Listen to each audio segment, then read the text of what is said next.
Hello students, জ্ঞানজ্যোতি coaching সেন্টারের পক্ষ থেকে তোমাদের সকলকে জানাই আরো একবার স্বাগত।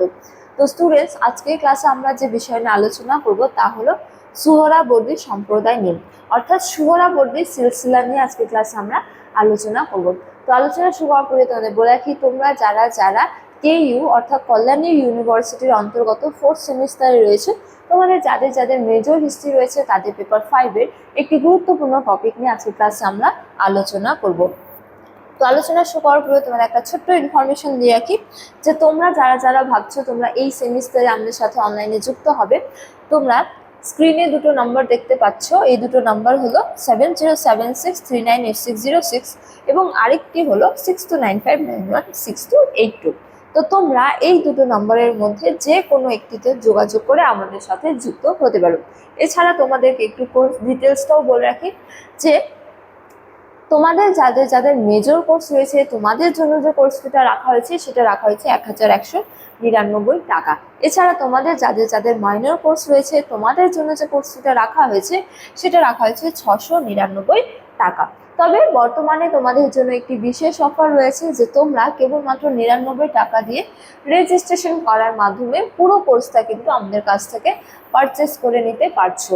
এজন্য তোমাদের আর কোনো ধরনের কোনো পে করতে হবে না, অর্থাৎ কেবলমাত্র 99 টাকা দিয়ে রেজিস্ট্রেশন করার মাধ্যমে তোমরা এই সেমিস্টারে তোমাদের যে পুরো 6 মাসের কোর্সটা রয়েছে সেটা কিন্তু আমাদের কাছ থেকে একবারেই পারচেস করে নিতে পারছো। এর জন্য তোমাদের আর কোনো ধরনের কোনো পে করতে হবে না। তবে একটা কথা মনে রাখবে যে এই অফারটা কিন্তু কেবলমাত্র প্রথম 100 জন স্টুডেন্টদের জন্যই রাখা হয়েছে, অর্থাৎ সেকেন্ড সেমিস্টারের প্রথম 100 জন, 4th সেমিস্টারের সেকেন্ড 100 জন এবং কি 6th সেমিস্টারের প্রথম 100 জন। ঠিক আছে? তো স্টুডেন্টস, এই ছিল ইনফরমেশন। এবারে আমরা আজকের আলোচনা শুরু করব।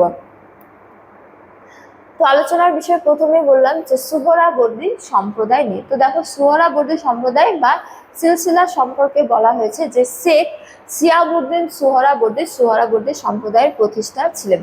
তো 1234 খ্রিস্টাব্দে বাগদাদে এই সম্প্রদায় কি হয়েছিল? প্রতিষ্ঠিত হয়েছিল। তো ভারতবর্ষে আসার পূর্বেই এই সুফিরা কটি সম্প্রদায় বিভক্ত ছিল? 12টি সম্প্রদায়, বা এই সম্প্রদায়কে সিলসিলাও বলা হয়। তো 12টি সিলসিলায় বা সম্প্রদায়ে বিভক্ত ছিল। তো এই 12টি সম্প্রদায়ের মধ্যে যে সম্প্রদায়গুলি ভারতবর্ষের জনপ্রিয়তা লাভ করেছিল তার মধ্যে অন্যতম হলো এই সুহরাবর্দী সম্প্রদায়। ঠিক আছে? তো এই সুহরাবর্দী সম্প্রদায়ের প্রকৃত প্রতিষ্ঠাতা কে ছিলেন? শেখ সিহাবুদ্দিন সুহরাবর্দী। তোমাদের এই নামটা কিন্তু একটু মনে রাখতে হবে যে শেখ সিয়াবুদ্দিন সুহরাবর্দী সম্প্রদায় প্রতিষ্ঠা করেছেন। ঠিক আছে? এছাড়া কবে এবং কোথায় প্রতিষ্ঠা করেছিলেন? 1234 খ্রিস্টাব্দে কোথায়? বাগদাদে তিনি প্রতিষ্ঠা করেছিলেন। ঠিক আছে? তো ভারতে এই সম্প্রদায়ের প্রতিষ্ঠা ছিলেন কি? শেখ বাহাউদ্দিন জাকারিয়া।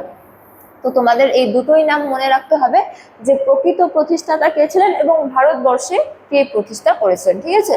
তো প্রকৃত প্রতিষ্ঠাতা ছিলেন শেখ সিয়াবুদ্দিন সুহরাবর্দী। তার নাম অনুসারে হয় কি? সুহরাবর্দী সম্প্রদায়। তিনি 1234 খ্রিস্টাব্দে বাগদাদে এই সম্প্রদায়ের প্রতিষ্ঠা করেছিলেন। এছাড়া ভারতবর্ষে এই সম্প্রদায়ের প্রতিষ্ঠাতা কে ছিলেন? শেখ বাহাউদ্দিন জাকারিয়া। ঠিক আছে? তারপরে দেখো, বলা হয়েছে যে চিশতি সাধকদের মতো তারা চরম দারিদ্র্যের বিশ্বাসী ছিলেন না। তো এই যে সুহরাবর্দী সম্প্রদায় বা সিলসিলা, তাদের প্রধান বিষয়বস্তু কি ছিল বা তাদের নীতিগুলি কি ছিল? তো দেখো, বলা হয়েছে যে তারা চরম দারিদ্র্যের বিশ্বাসী ছিলেন না, তাদের মতো চিশতি সাধকদের মতো।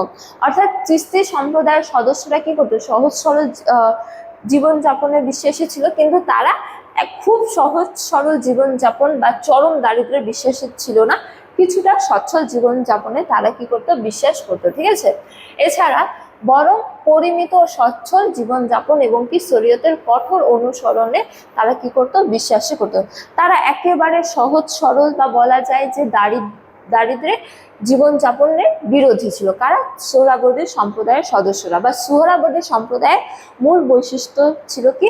কিছুটা হলেও সচ্ছল জীবনযাপন করা এবং শরীয়তের কঠোরতা অনুসরণ করে চলা। ঠিক আছে? তারপরে অর্থাৎ শরীয়ত মেনে চলা। তো তারা শাসকদের সাথে সুসম্পর্ক বজায় রাখতেন এবং প্রায়ই রাজকীয় উপদেষ্টা হিসেবে দায়িত্ব পালন করতেন। তো এর আগে চিশতি সম্প্রদায় আমরা কি দেখেছিলাম, যে চিশতি সম্প্রদায়ের সাধকরা শাসকদের কাছ থেকে কোনো পদ পেলে তা গ্রহণ করতেন না, ঠিক আছে, তারা একেবারে সহজ সরল জীবনযাপন করতেন।